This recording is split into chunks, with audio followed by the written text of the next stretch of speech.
Today we're going to be cleaning a Lasko 0733 fan. This is a small desktop personal fan. It's very dusty. So the first thing we need to do is make sure the table is full of water.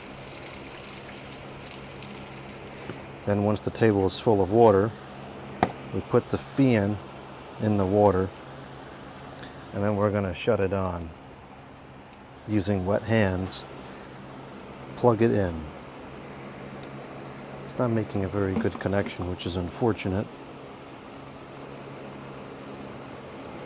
Okay, it's making a good connection now. So now we need to get it wet. So we'll take the garden hose on jet and spray it. And if it's not coming clean, you can use a Lasko 3733 to accelerate the spray.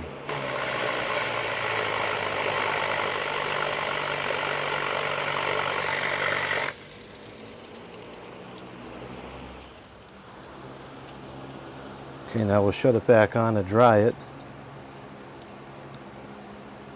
Unfortunately, the plug doesn't work very good on this 0733. There it goes. In just a few minutes it'll be dry. Oh, rats, it just got wet again. And you give it a few more seconds to dry out. Okay, it should be dry now. And now it's clean. Very simple.